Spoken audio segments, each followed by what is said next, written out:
Adeshimamba ye mamu inachi emamu akwaba no pay Edmoba KFM TV eso ende eye August bosome da eto sudu enum ewa fimpinuni eduonu enum anope emre asosen sema yabo ano efie man mu no yedinia ebesom se nonso kase ewo KFM TV so anope nsem no edosu ye papa na mekai wo se dwumeko bi adaroma ana yede kase boy yede ebesom yede aseda kase ebema talent microfinance ani wo mu yesika krabia wo mo aba wo mu boa nipa dodo na ema musika sem ejina ne nan so enu nti se wo ye ankrankran nyumeko sorry na ope baby edu sika esie ana ope bosia ede ahye we edwuma mu no meka for talent microfinance ede amawa no pese ko na woni omunko ye edwuma na yade a osika sem no ebeko nenim ye papa ede amawo yebesan ede aseda ama eye dada bate cab wo mo so eton phones ene ho akadebia say Infinix, iPhone, Samsung, yam ni na no do ni etwem e wodada bate cabo makacha ubenya sa phones ni nya bi e wo ho wo mo e wo ho akade bi te say battery airpod chargers ni nya no dada bate cab e wo bi ukoka ne share wo mo e bentakwa station no yie na dada bate cab wo mo ebutu a wo mo so no pay wo mo ebo ye chidoma ye de kase ebo ye de ebe somo ye be san ada eye KFM Musical Center ye be do mo asese wo mo so ano pay wo mo ebo ye chidom wo mo ton instruments bia say ye combo guitar speaker microphone KFM Musical Center benyani ni abi ede ama eho sai no nti kona kwaje wo de ukọ eye asantemantema wo mo ewadum wo mo ne Sambra Hotel no ana ebon hwe anim uba nkramantem ha so a wo mo ewa Accra Zungulen eje adofo anopa edwumeko we adaroma ana wo mo ebo mechi do ma medical sebo mede ebeso mo mesan kai wo sa anopa nsem no etwego ewo ye abefo ntintam fidie ne so Facebook any YouTube eye KFM TV GH ubetimi akoho na wakohwe bi no wa share na wa like na wa dwenche no so de egu ase ama me kama ewo hosan na no pensem no de ebedi mo akotini ebi ene se asante hene otumfo se 82 the second edin sembi abetudwa efa helicopter crash esiye eye na wotwetwe mu August bosumene de tosu insia no wabekasa afa ho anope yebedomu esuko ede ama wo hosa sanso ana abetudwa se eye wuntumi TV presenter bakwa se se ade de no akotwe aban ekukum no eye ade a ensembebre na aba wo ho a eno so yede mu ntwemu yede ebebro wo hosa yebesan ede wekopie mu ewo manso eye bote so eno so abetodwa se eye illegal miners a wo ho no ade a timemufo a wo ho no ene omu ehia ye papa eno so anope yede mu nsem yede ebeba besomo ewo hosa eye transport operators a wo mo ewo eye pokwiase kwantempon ne so no wo mu chemsen menu ya banhwe na wo mbesiese kwan ne mo anyasa wo mu de oye try esu ye papa ebe hyehye so ewo hosa ebusuafo we ne nsem ene afoforo pi anope yabo ano ayede besomo se KFM TV news okenkanfo a anope wo temi kan din a mejeso ene Maame Esi Nkrumah meda ne me ho sima ba me ba nsem no me hyase ede ama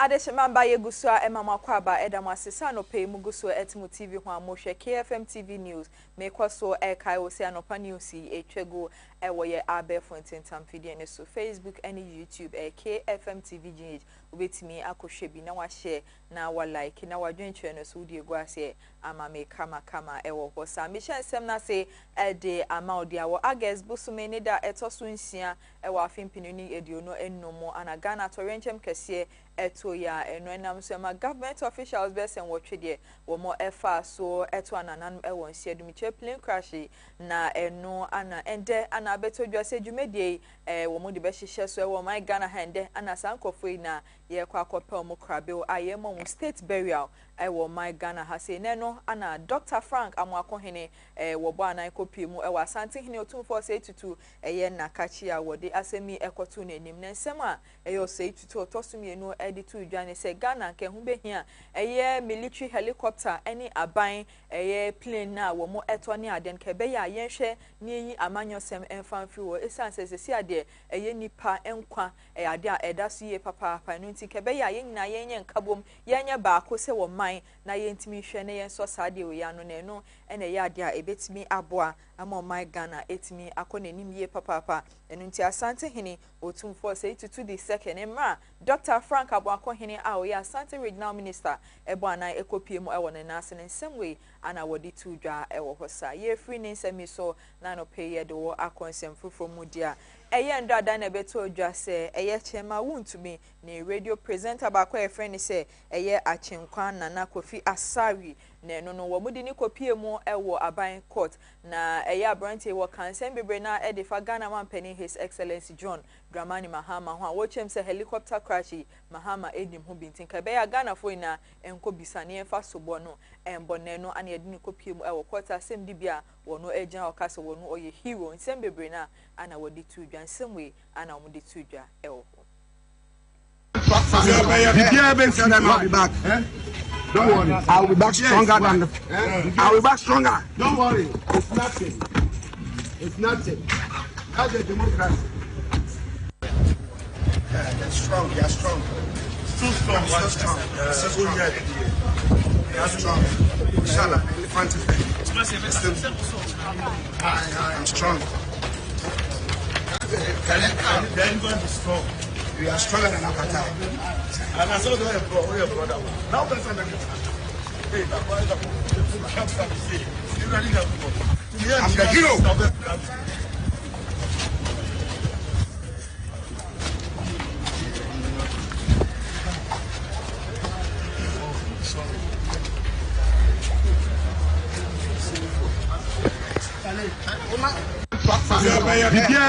I'll be back.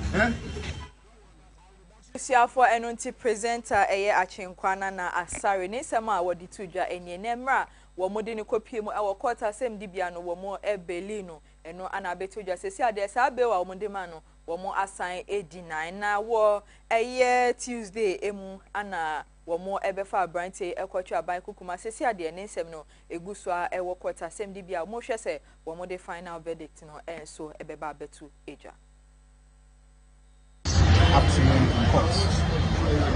You see, amount to a miscarriage of justice because the grounds upon which bail ought not to be admitted was not complied with. In the sense that the grounds upon which the sitting judge refused to grant the accused person bail is untenable. It's not known to the law that he's not granting him bail to calm tempers down. When we are asking, the police is the complainant in this matter. Is the police fighting? Are they angered? What is the posture of the Ghana Police Service? I believe that whose tempers are high. So these are the questions that you need to ask. Because when you clearly read section 96.5 and section 96.6, it states clearly that the court must admit a person to bail on the grounds that the accused person will appear to stand trial. Anytime, any day that the accused person is called upon to appear to stand trial. And the grounds upon which the accused person, the court must grant the person bail is that the person must have a fixed place of abode in the Republic where he can be located.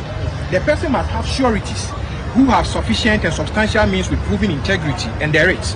And I noted to the court that Mr. Benedict Siakon is a man of substance and sufficient means with proven integrity, who is also the shareholder of Untumi Media, present in court and willing to stand as surety for him. Mr. Gordon Asaribedi Akon, a renowned broadcast journalist, was also in court and is also willing to post bail for the accused person. Upon all this and others, the court did not find favor in all this. The provisions ascribed in law, in plain language. But the language of the court is that the court is refusing to grant him bail on the point that to calm tempers down. Who is the complainant in this matter? So the Ghana Police Service ought to issue a statement telling us where their tempers are, because they are the complainants in this matter. If the police that we use our taxpayers' money to pay is telling us that their tempers are high as a result of a statement made by a broadcast journalist, of which we have not gone into the substance of the matter before the court. We have not. They have not said us with any disclosures. They have not indicated to us that they are proceeding with trial, of which they have served us with disclosures, as ascribed by the Supreme Court in the Republic versus Basketball case. So trial has not commenced. So going into the merit of the case amounts to a miscarriage of justice, and the court did so. And that I have spoken with my clients, and we are minded to proceed, climb a step further to the High Court to ensure that justice is administered in accordance with law. Ebusia for enunti eye achenkwan na eye ne lawyer aye friend say Enoch wono anodin same we ebetu dwemra wo mukopie mu ewo court asem dibia yeguso a ewo sansem ni mu dia enam sansem ye mu ama NPP National Youth Organizer eye Salam Mustafa wono so abekasa wo chem say eye bill a wo matwa dia ma Brighton eno eye bibi ti say punishment eye ade a womo etwe so ye papa pesa se sansem a kan ni po enye nsem a wo gina na kumem anase wo kan edi free na kumem ntinkeni se court etimi eye bibi se no ndi ohune se eye punishment a esu ye papa ana wo mu de ama presenter we ni nsem a wono so wodi tudwa emie. This is purely miscarriage of justice, and it is sad. As you are aware, the constitution of this country is clear, and if you read if you follow the judgment of Martin Kebu versus the Attorney General, every offense in the country is bailable. Every offense is bailable. Even murder is bailable. So for a case of this nature to be non-bailable, for the court, for the judge to grant bail, really beats our imagination. Really beats our imagination. If even murder cases can be bailable offenses now in Ghana, and such a case, I mean civil media case that the person has even rendered, an apology for, the judge would, grant bail on the basis that is mind-boggling, that you want to calm tempers. Which tempers? So what the Constitution speaks against, that bail conditions should not be used as basis of punishment, is what we are seeing happen here, and it amounts to total miscarriage of justice. And we are sad to see that this thing is happening in modern day Ghana. It's sad to see.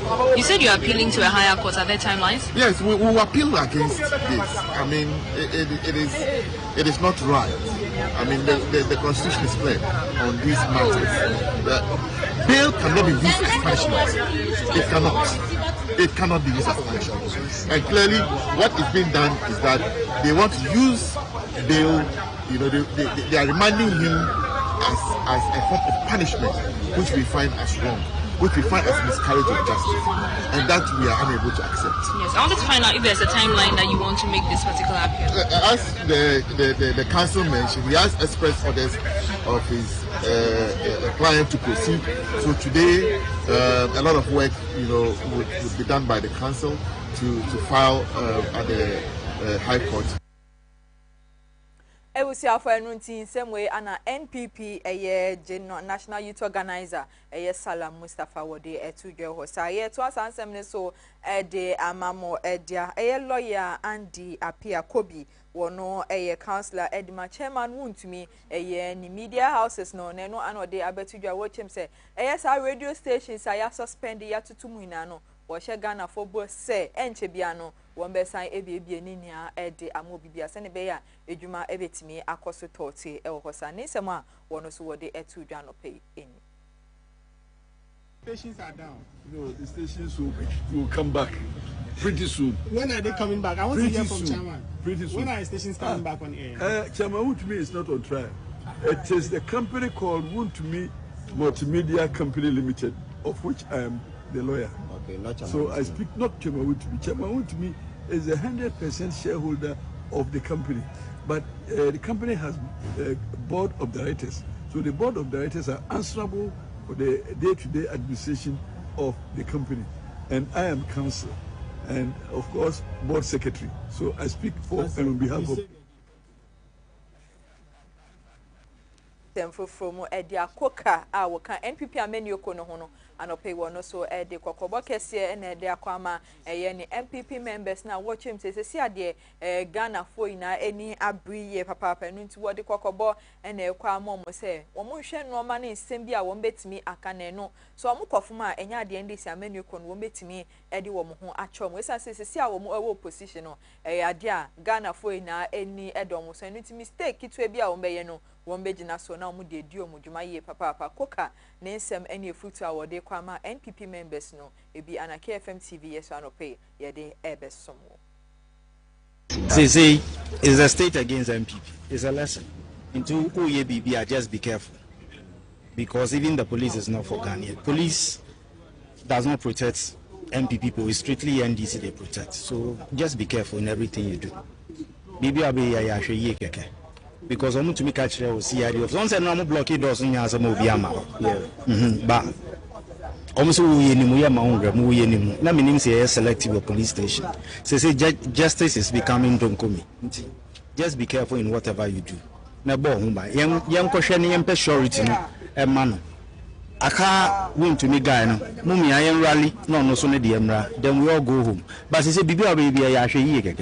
That's all. Say is a state against MPP. It's a lesson. Into OYBB, just be careful. Because even the police is not for Ghana.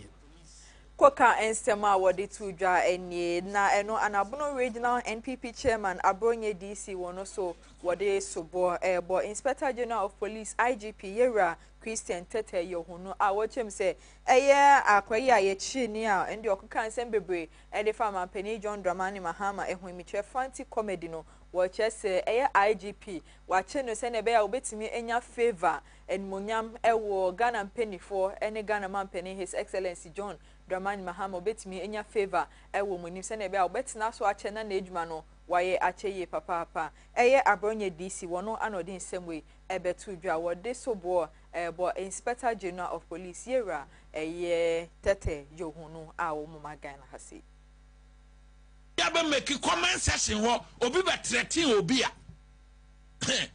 na waka say me program ase da be na sade ne baba ye issue say amanfo make comment afre radio to threaten amanfo ne yakọ akọ management say wona ama nipa no be make comment wo mere kwa wonim nipa koro enti kwa hwehwe ne bra continue aye wo wase de say wo ba fresh station no agi nipa na say ofre ya ana comment section ho na mo saba unit wo betima trezi nipa na kwa akọche no enye me a me ye program no ena wo baba be chi me say eye me program ase ena nipa na baba kasaye enti sadia ya chiwo ya detenu wa ya do kwa court enkrofo a wo mo kwa Ghana jollof omo join in life equal like no mo nkwachi omo so nka ho ana omo dia mo che omo anya yie mi bisa mo che omo anya yie because fanti comedy na nkasa na mo che no enka ne papa mu no emra mu na wote wa unim mra no a unim hwe na wo fra ho lo yani Tete Yohunu no unim hwe because wo law books nyina ya mfuturo enka ne papa mu no enka ofa criminal ayi code na criminal procedure act na fanti comedy no be use no as a prosecution witness no waba ai nokore nipa sumansi nipa ya mo kana asem no me ye program no obe comment wase enti Ghana Police Service for asem na mo kana nokore da on na mo kokoche no enti chi amochi fanti comedy ni bia Abronye DC wono anodin semwe etu dwa ehosa wode kwama eye IGP eye yewra Christian tete yehono ewo my Ghana ha se yede mo efri sansem ni mo akonsem fofomo anopedia Elvis efriye ankra wono so abekasa afansem a etwegu ewo Ghana yetitu ene ni abefo ntintamfide na wo mo twemu se eye presidential envoy bia nensa akano eno ana obekasa ede afa wo twemu se munnim kwanya wo fa so wonya asade nti Ghana for mo kasa na mo susu akansem ana Elvis wono so wode ebetu eja. Yeah. My office is a collector of prophecies. I think that first of all, I got my appointment letter about 2 weeks ago. Yeah. So people haven't heard about the appointment, people didn't know about it, people didn't know about the office. So that alone was a problem. And then when the statement came out, we did not define the office because that was not the purpose. Yeah. And so for good reason, maybe some people felt that an office has been set up solely to collect prophecy. That's why you saw those names and all that. But I took it in good faith. Adeshimamba nunti Elvis efriye ankra wono anodin semwe etudwa na wanfa ne nsem ensi kwa wosan editudwa wechem se asofo binima wo mu wo my Ghana ha no wo mo nsem ene wo mo noma bia wo mo ye no eno ade bia edi ehu ene enoma bi edi hye nipa mu ye papapa ne nsem a wosan editudwa mra woni nsem twefo hye twetwe nkomo no ana wo twemu say. But importantly, the office is meant to coordinate with all the various religious bodies, Christian, Muslim, and other faiths, and to help foster unity and oneness in the country, both locally and across the sub-region. And the religious community, if you look at the last population census, the religious community constitutes over 90% of the entire population. So they are critical in the society. I've heard people say government should focus on governance and allow churches. What is governance? Governance is a government is to ensure the interests of the citizens are protected and advance those interests. Now, Christianity, Islam, or faith has become part of our society. I mean, 90% of the population. So it's your reality that you have to deal with. And then we've had situations where there are thousands, millions of very, very good pastors, but you have situations where a few of them, the things they say and do in public tend to cause fear and panic. And unfortunately, within this period when the country is grieving, you have situations where people say, well, commercial transport operators are road womoso ede abeto aban ma woche sese ade womo akwan no aseye papa panu nti womo ama aban na wotwe ba ko se won fancy ho na won fancy ese kwan ni nia emfa mo manyesa womo ede protest me che oye che sunye papa ebe hyehye so ewo my Ghana ha no ka bia enye ejuma ewo sa kwan no so womo nsema womo so womo de kwa ma aban eni yemfa ne se oti pokwase ana se oti amasaman kra uye juma wo at least uye juma wo let's take it uye juma wo nsawom na so wa sorry anopa be sa o mache 3 o'clock oba odu sape mape traffic arch o boss at least 8 o'clock so to me ba juma wo o so to me do juma mi ka say kra obi di store ma o si hwa no man at least 8 o'clock na say 7:30 so to me do na obi na so beto traffic we are die na obeye die na obot ni beka e ba ko wie sen enye fie na oba betena ye be yiwadi because say e kwan ni nya the whole high road main road e ko be bia o ko kumasi ha na obe be obe ko bia ha na obe fa be bia obe so ko bia ha sei e na obe fa na so ene hwe kwan no. Yeah, bro. Drivers for no cars the brain the car 25 we will not Daniel form. Private car no I say yes in VIP no I say VIP muno and say muno 25. Ombe do to say omaka omutimi nko. Enyo ye kwan na say I say. Ebusia for nunti eye transport operators a wo obi anim ne esi ya papa ekokolapse ye eno enam so ama omode no ekopie mu ewa yaresabia na eye a doctor for e dia betu yo mu chese papa wato anananum ewo nsiedo a eno ayare hosem ye papa nipa ne nitu asem we sei anotwe mu efai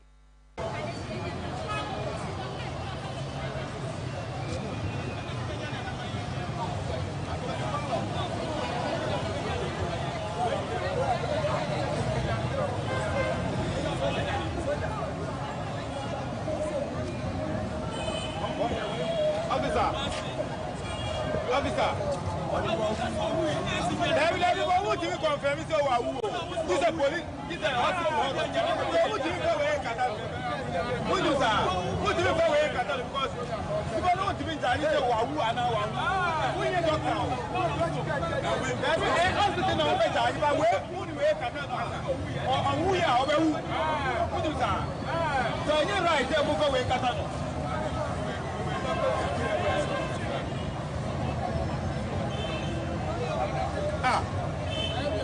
You know who says against the police station? I don't make my the same thing. It's Minjai Bako. Minjai Bakwana.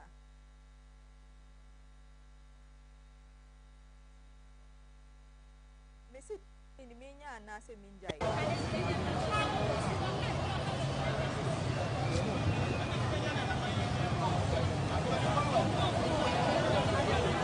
Mo free sansem no mo akonsem fufo mo dia edi mo kopie mu ewo Mansie South District a ewo Asante Mantem na ndrada eye IGP ne Special Anti-Galamsey Task Force a we yi omo no wo mo ne eye galamsey foi ekohie mu a eno sa akofo e wo mo ekosizi wo mo excavators eni no ma bia wo mo de ye galamsey ewo ho no ana wo mo sese wo mo mpene nde na wo mo apne ochina eno enam so ama wo mo dihie ni ye papa wo mo eche mi se nipa dodo na ade wo mo eprepra mo chese eye nipa bese ennan ana wo mo epra wo mo gwa yaresabia wo mo je ayarehwe ana assembly member wo ho no wono so wo mo chem se ye mbebunu eye ade a wo mo abro na mo no so we pra ye papa sesi asankofo ina wo mo egwa yaresabia wo mo eja ayarehwe na wo mo chese nipa mienu de wo mo ede o mo akotwe aban ekukum esan saade a wo mo eye wo ho no enu nti sesi ade ensem we ana wo mo de abetudwo mo chese assembly member wono so wo ho no na ne ho ebon asem we mu asesi ade aposifo ensa etimi asom ensem we ana wo mo de tudwa na dwumede we bi ana course wo ho mra wo mo de hie mu ewo ho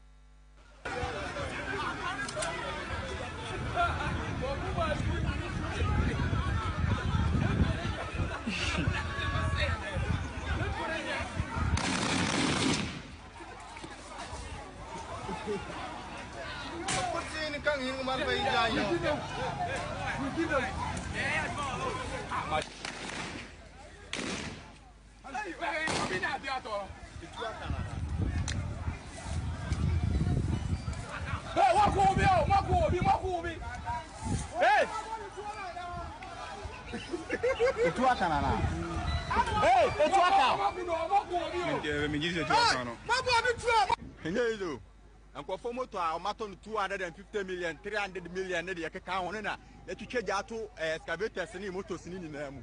Into motors and the mass motors, and easy. And I'm a bunko from Fimutu.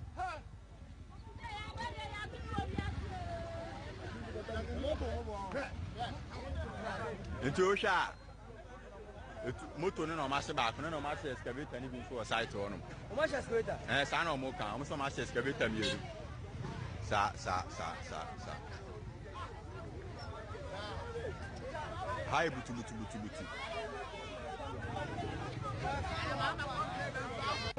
Moto muna ya diable yi. Moto muna ya diable assembly man. De o maye moto no.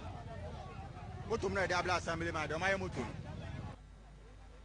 Busiafo eno nti ye gina sansem we so na eya no pa no so kase no ye dninia aba na wie yensem no na edoso ye papa na de di mo akotini ebi ene se asante hene otumfo say to the second and the do wono so e de kokobo ene efutuo ana ode kwa magana fo ina se eye helicopter crash si ye no hwe ne yanye no amanyosem ne no ade bia ebetimi aha yen ye papa yede mu nchemu yede ebesomo sa enso ana chairman wuntumi ni radio presenter ya wono so ne lawyer abekasa wo chemu se eye bill wa court etwama no wonde ohun ne se eye punishment ye papa na sa bill no sesi ade court deny ewo ho sa ide mu nchemu yede ebesomo yesan edmu kopie mu ewo manso eye boten so eno ewo asantimantem eye anti galamsey tax force no wo money galamsey foi ehie mu eno na enya asem keto akra mu chese assembly member eni nipa besem yenu de yede wo mo akotwe aban ekukuma KFM TV